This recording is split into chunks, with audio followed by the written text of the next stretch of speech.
इतिहास लिखा है इसमें, कुछ खास छिपा है इसमें। इतिहास लिखा है इसमें, कुछ खास छिपा है इसमें। मर्यादा है, कोई वादा है, विश्वास रखा है इसमें। सात फेरों से मिला ये तो उपहार है, मेरा श्रृंगार है, मेरा श्रृंगार है, मेरा श्रृंगार है, मेरा श्रृंगार है। मंगलसूत्र, मंगलसूत्र, मंगलसूत्र, मंगलसूत्र, मंगलसूत्र, मंगलसूत्र, मंगलसूत्र।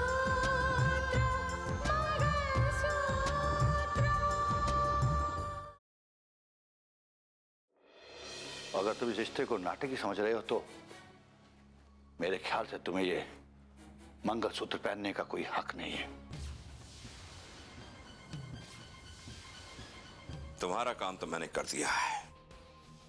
माँ ने उसके दिमाग में वही बातें भर दी हैं जो तुम चाहते थे। जब मुझे इस बात पर कोई एतराज नहीं है तो किसी को हो या ना हो उससे क्या फर्क पड़ता है। अगर सुजाता जी की बेटी इस घर में बहू बनकर आती है, इस बात का एहसास होगा कि बेटी का दर्द क्या होता है। जीजी, जीजी, मैं आपको यही समझाने की कोशिश कर रही थी। जिस बात का मुझे डर था वही बात सामने आ गई। मुझे तो इस बात का बिल्कुल भी अंदेशा नहीं था। मेरी समझ में ये नहीं आ रहा कि मानस ने ये समझौता किया तो क्यों किया। वो मोहब्बत और वफा के रिश्ते निभाने की कोशिश कर रहा है। ये सोचकर हैरानी होती है जेठ जी कि मोहब्बत के रिश्ते ऐसे भी निभाए जाते हैं। हमने रितिका को इस घर में बड़े अरमानों से बहू बनाकर लाए थे। तुम चिंता मत करो सुजाता, मैं मानस से बात करूंगा और मैं रितिका के माँ बाप से ही बात करूंगा। बात करके क्या होगा जेठ जी? आज अगर रितिका हमारे घर में आई है तो हमने उसका ब्याह करके हमारे अपने हाथ कटवा लिए हैं। एक बहू घर में आती है तो घर को आबाद करती है, खानदान को चिराग देती है। लेकिन इसने हमारे घर में अंधकार कर दिया है। नहीं सुजाता, शादी कोई गुड्डा गुड्डी का खेल नहीं है। मानस ने अगर रितिका के साथ शादी की है और शादी करने के बाद ये समझौता किया है तो इसके पीछे कोई ना कोई बात जरूर है। जी, वजह जो भी हो, मैं सिर्फ इतना चाहती हूं कि बहू अपने फर्ज पूरे निभाए। मुझे उसमें कुछ भी ऊंच नीच नहीं चाहिए। ठीक है सुजाता, मैंने कहा ना मैं उनसे बात करूंगा। जी, आप दो ही बात कीजिएगा कि अगर रितिका इस घर में रहना चाहती है तो पूरी तरह से बहू बन के रहे और पूरे फर्ज निभाए, या फिर उसे इस घर से अपने घर भिजवा दीजिए।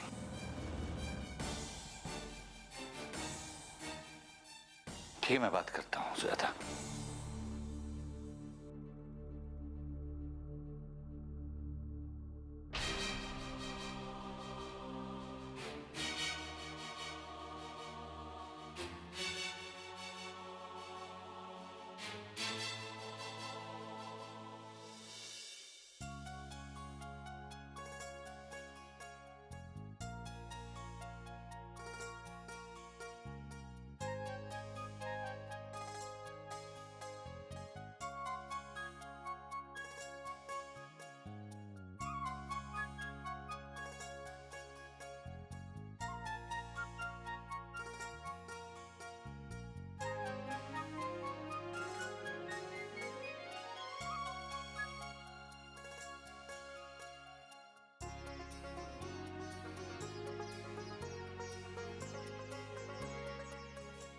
अरे भाभी, ये सब क्या कर रही है आप? ये सब क्या, इतना सारा काम अकेली, वो भी? साक्षी, इस घर को संभालना मेरी भी जिम्मेदारी है ना, मैं कर लूंगी। जाओ तुम जाकर आराम करो। भाभी आप जाके आराम कीजिए, ये सब मैं कर लूंगी, प्लीज। तुम बहुत जिद्दी हो। तुमने सुबह भी काम किया था ना, साफ सफाई की थी ना, अब जाकर आराम करो। अरे भाभी, अगर आप चाहे तो घर में 10 नौकर खड़े कर सकती है, लेकिन फिर भी आप ये घर का काम करती है। क्यों मत करा कीजिए ना, मुझे नहीं अच्छा लगता। लेकिन मुझे अच्छा लगता है साक्षी, मुझे घर के काम करना अच्छा लगता है। ये मेरे लिए एक परीक्षा है साक्षी।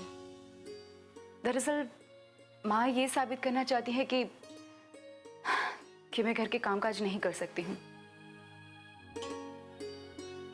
और मैं उन्हें ये दिखाना चाहती हूँ कि एडीएम बनने के बाद भी मैं घर के कामकाज कर सकती हूँ, पूरे घर को अच्छी तरह से संभाल सकती हूँ। भाभी वो सब बातें ठीक है, लेकिन आप साक्षी, तुम्हें मेरे लिए परेशान होने की कोई जरूरत नहीं है। वैसे भी बहू होने की कसौटी पर तुम्हें खरी नहीं उतर पाई, और उसी वजह से घर में हलचल मची हुई है। भाभी वो बात अलग है, इस बात को आप और भैया अच्छे से समझ सकते हैं, लेकिन मैं तो काम की बात कर रही हूं। और ये माँ भी ना जानबूझकर आपको किचन में अकेला छोड़ देती है। मैं जानती हूँ साक्षी, और इसीलिए मैंने तुम्हें कहा ना कि ये मेरे लिए एक इम्तिहान है, और इस इम्तिहान को मुझे हर हाल में पास करना है।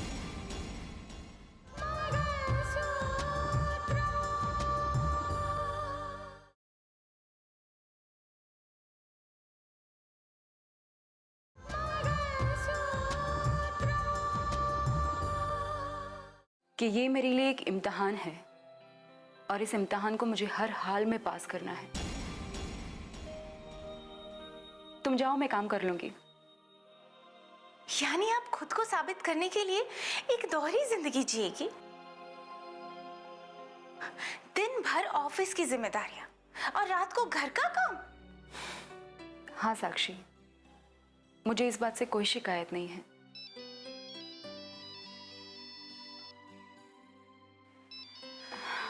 भाभी 1 सेकंड में आई। कोई बात नहीं, खत्म कर लो।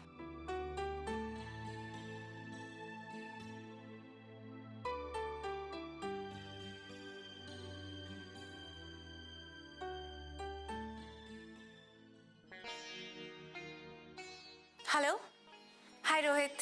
साक्षी, ऐसा क्यों हुआ? तुमने तो मुझे बताया था ना, तुम्हारे भैया ने अभी तक दीदी को पत्नी का हक नहीं दिया है। अब I am really sorry for that Rohit. ऐसा क्यों हुआ वो जब तुम मुझे मिलोगे ना, तब मैं तुम्हें बताऊंगी। पता है तुम्हारी इस बात को लेकर घर वाले किस कदर परेशान हो गए। इससे तो अच्छा होता साक्षी कि वो बात छुपी रहती। छुपी कैसे रहती रोहित? ये बात तो माँ के सामने खुल ही चुकी थी, और इस बात को सामने लाने के लिए माँ ने मुझे मोहरा बनाया। मुझे अब भी इस बात का बहुत अफसोस है। I am really sorry Rohit. क्या तुम मुझे इस बात के लिए माफ नहीं कर सकते प्लीज? मैं जानता हूँ साक्षी, तुम जानबूझकर ऐसी गलत खबर नहीं दोगी। खैर, मैंने तुम्हें खास खबर देने के लिए फोन किया है। कैसी खबर? साक्षी, हमारी और तुम्हारी शादी को लेकर घर में चर्चे शुरू हो गए। ओह, क्या तुम इस खबर से खुश नहीं हो? नहीं रोहित, ऐसी कोई बात नहीं है। मैं तो बस यही सोच रही थी कि घर के इस माहौल में क्या एक नए रिश्ते की बात चलाई जा सकती है। मेरा मतलब है कि क्या घर वाले हमारे रिश्ते को लेकर तैयार होंगे? साक्षी, तैयार तो उनको होना ही था। मैंने मोहब्बत जो तुमसे की है, और मैं तुम्हें किसी और की नहीं होने दूंगा। रोहित, मैं फोन रखती हूँ, बाद में बात करती हूँ। हाँ, मैं जरा किचन में काम कर रही थी तो कुछ काम आ गया। बाय।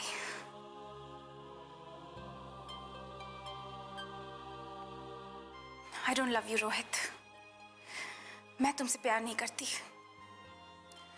शादी सिर्फ इसलिए कर रही हूं क्योंकि मुझे अपनी खुशी से ज्यादा अपने परिवार वालों की खुशी प्यारी है।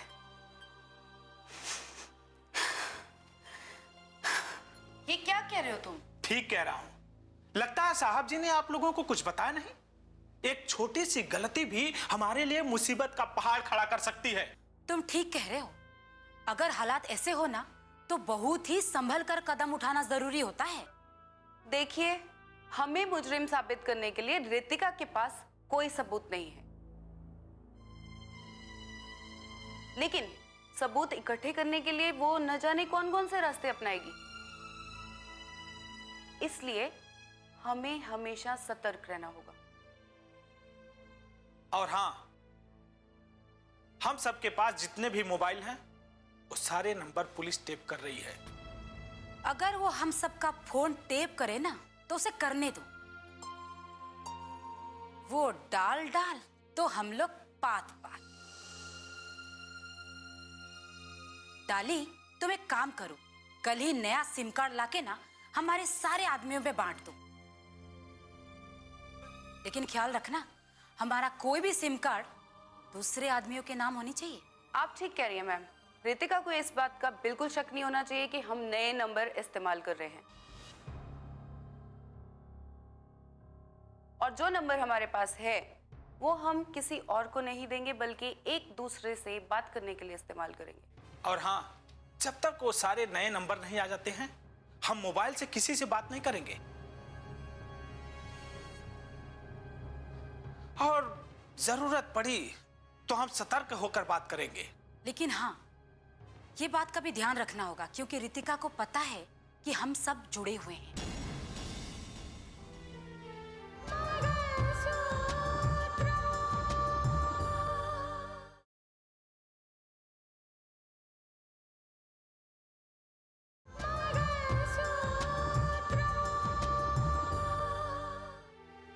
अगर हम लोग पुराने नंबर से बात करना छोड़ दिए तो उसे शक हो सकता है कि हम लोग कहीं दूसरे नंबर से तो बात नहीं कर रहे हैं। बिल्कुल ठीक कहा आपने।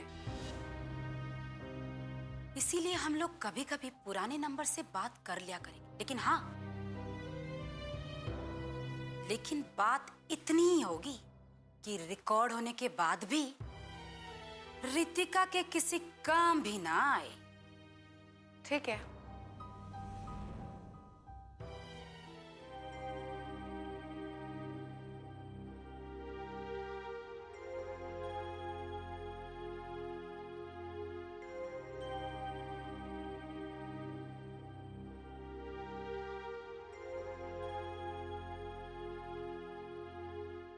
क्या बात है अर्जुन बेटे, तुम इतने परेशान क्यों हो? नहीं बाबा, कुछ नहीं। मैंने तो सोचा था तुम्हें नौकरी मिल जाएगी तो तुम्हारे चेहरे से ये उदासी के बादल कम से कम छट तो जाएंगे। अरे नौकरी तो मिल गई, लेकिन तुम्हारे चेहरे पे ये उदासी अब भी है। अंजना, मैं बताऊं तुम्हें हमारा अर्जुन इतना परेशान और उदास क्यों है? अरे अर्जुन सोच रहा है उसे नौकरी तो मिल गई, लेकिन इस नौकरी से जो जरा सी उसे तनख्वाह मिलेगी उसमें ये हम तीनों का खर्चा इस बड़े से शहर में कैसे निभाएगा? नहीं बाबा, ऐसी कोई बात नहीं है। ऐसी ही बात है बेटा, बिल्कुल ऐसी बात है। भाई मैं तो सोच रहा हूं कि तुम दिन रात मेहनत करके कुछ पैसे कमाओगे और यहां इस शहर का खर्चा उससे दुगना तिगुना होगा।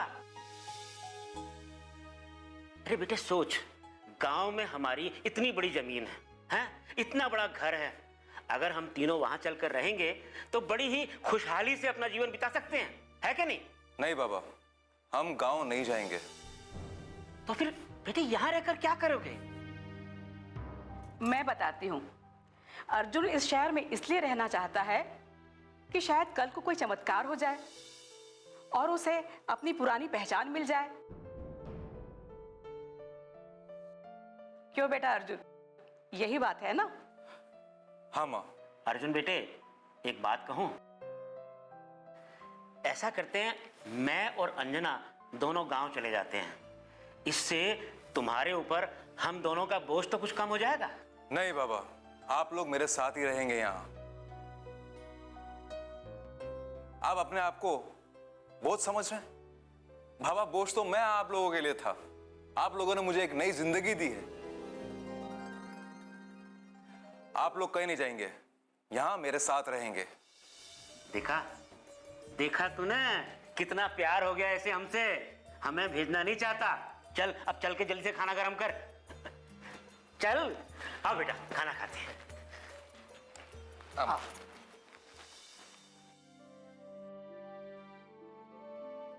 आइए बड़े बाबा। हाँ, बड़ी भूख लगी है। अरे सब लोग आ गए, काजल कहाँ है? साक्षी उसे बुला के लो। भैया काजल खाना खा के सो गई। ओ अच्छा, तुम बैठो खाना खाओ। मैंने भी काजल के साथ खा लिया, आप लीजिए। Thank you. अरे बेटा, जी पापा जी। तुम बैठो, तुम तो खाना खाओ। हाँ। ये हो जाएगा, बैठो बैठो बैठो।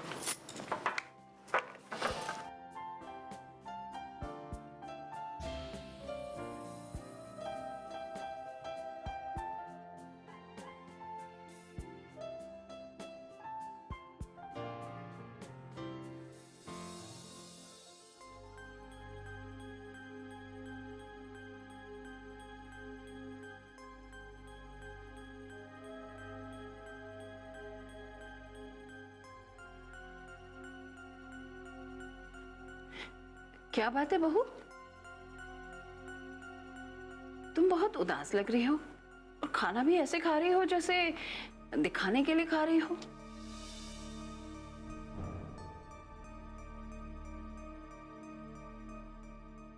नहीं माँ जी, मैं खाना खा रही हूँ ना।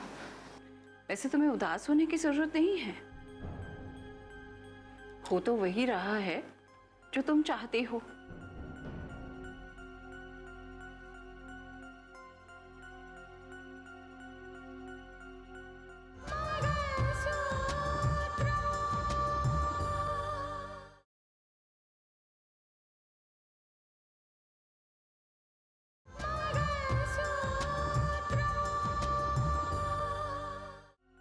और तुम्हें यह भी पता है कि ना हम तुम्हें मजबूर कर सकते हैं और ना ही तुम्हें कुछ कह सकते हैं, क्योंकि रिश्ता तो हो ही चुका है ना। माँ प्लीज कम से कम उसे खाना खा लेने दीजिए।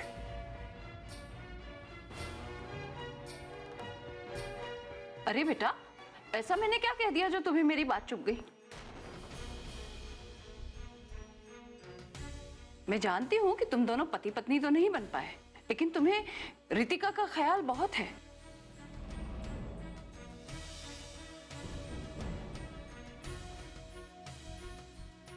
ये मैं जानती हूं कि तुम्हें मेरी बात की कोई अहमियत नहीं है, और बहू तो मेरी बात की कोई तवज्जो ही नहीं देती।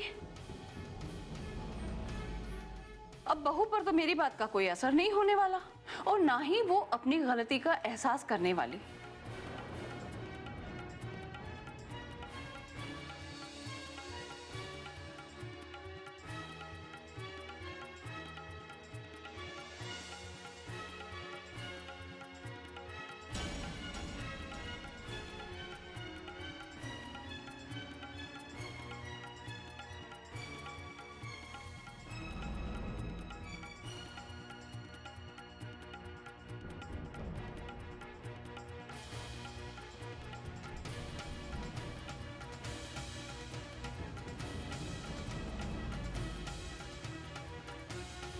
अरे देखा देखा कैसे उठ के चली गई। अब देखना ये इल्जाम भी मुझ पर ही आएगा। तो माँ ये बुराई नहीं तो और क्या है? हर वक्त आप ताने मारती रहती हैं। देखो मानस, मैंने ये बात जरूर छेड़ी है, लेकिन इस उम्मीद से कि बहू ये भी तो कह सकती थी कि आज के बाद ये ऐसा कभी नहीं होगा बाजी। माँ आपको इसी वक्त वो बात छेड़नी जरूरी थी। मानस बस,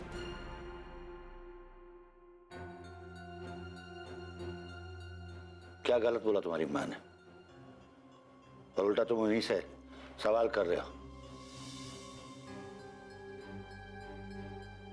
मुझे एक बात बताओ कि रितिका की बात को तुमने कैसे मान लिया? तुम्हें नहीं लगता कि ये एक धोखा है?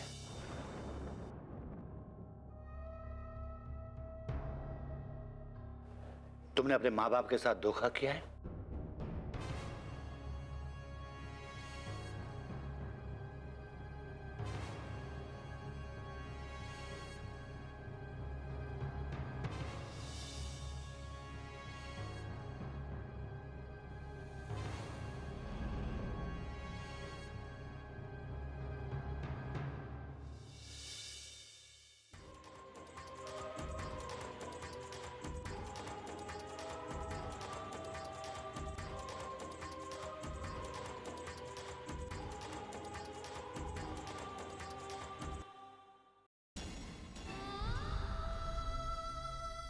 वैसे तुम्हें उदास होने की जरूरत नहीं है। हो तो वही रहा है जो तुम चाहती हो, और तुम्हें यह भी पता है कि ना हम तुम्हें मजबूर कर सकते हैं और ना ही तुम्हें कुछ कह सकते हैं, क्योंकि रिश्ता तो हो ही चुका है ना। और बहू तो मेरी बात की कोई तवज्जो ही नहीं देती, और ना ही वो अपनी गलती का एहसास करने वाली।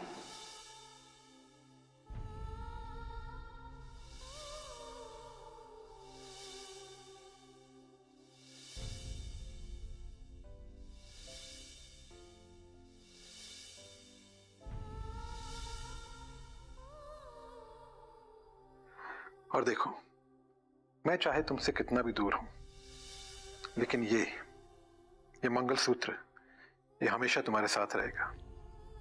ये तुम्हें मेरी याद दिलाता रहेगा, हमेशा। हमेशा?